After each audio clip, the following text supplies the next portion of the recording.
I think Labyrinth is still one of the best decks in Yu-Gi-Oh! Though it may not be tier 1 or tier 2 how it was on release, I feel like it's still good enough to hold its own grudge. So here's my deck list. Also, shout out to Arc YuGiOh for the deck list, except one card difference. To start off, we're going to be playing one copy of Lovely Labyrinth and one copy of Lady Labyrinth. These are just needed at one. Both are summonable, and you don't want to grab Lady you don't want Lady in your hand.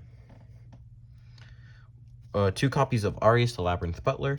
You don't need 3. 3's a little bricky, so we're just going to be running 2. Next up, we're going to be running 3 copies of Ariana, the Green Servant. It's really good at 3, sorry.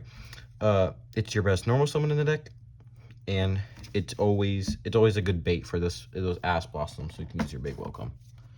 Next up, we're going to be 1 copy of Ariane, the Pink Servant. Only need 1. His list is very trap heavy, so it's really easy to get out your green or any other card depending on when you need it.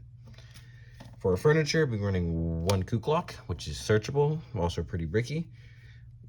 3 copies of Stovey, and then 3 copies of Chandelier. I feel like this is all very normal for Lab, and nothing is really special about these numbers.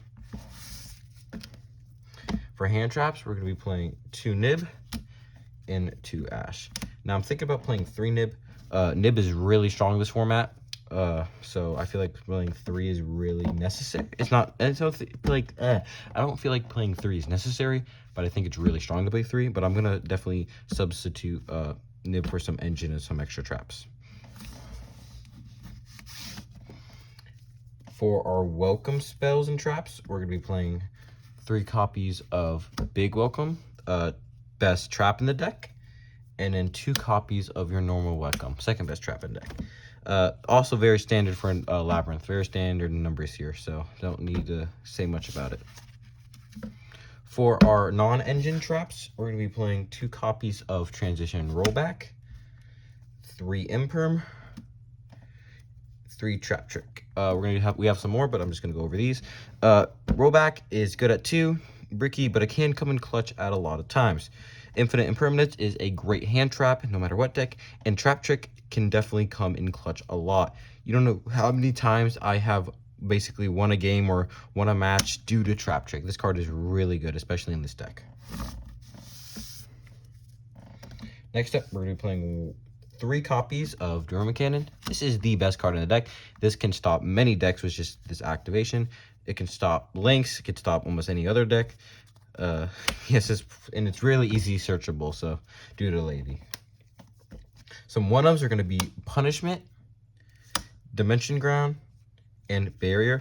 Barrier is strong in this format. Most decks can't play throughout it. Different Dimension Ground is also really strong in this format. Most decks also can't play through that. And Punishment is also strong due to being a great interruption. And last but not least, 2 Pot of Extravagance. Like he said, 3 is a little bricky and 2 is just the right amount. For extra deck, we're playing 1 Chaos Angel. I wish I had more.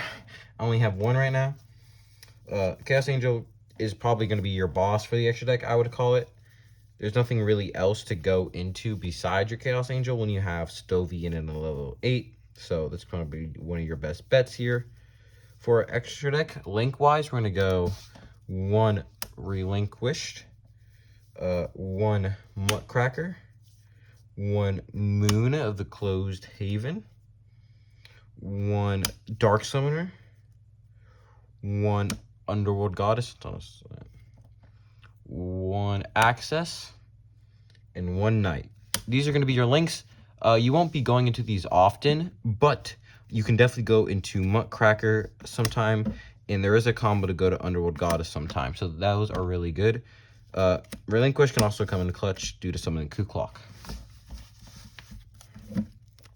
Our fusion monsters, aka our dogmatic punishment targets, is going to be 1 Garrowing and then 1 Eternity. Eternity can pop 2 sent to graveyard, and Gara can draw 1 sent to graveyard. So these are both great targets depending on the situation. For XCs, we're going to be playing 1 of the cannon. This is also another Dogmatica punishment. I'm trying to get my hands on the Cyberdark End Dragon, but until then, we're going to be playing 1 of this, 2 of the Superstar Slayer. This card can also come in clutch sometimes. 1 copy of Zeus, which can come in clutch sometimes, and 1 copy of Evil Swarm, which I love this card. I have won many games off of this card. So there is the list. If you have anything, I don't have a side deck sadly, but if you do have any suggestions, please tell me down below and tell me how you do if you play it. Till next time.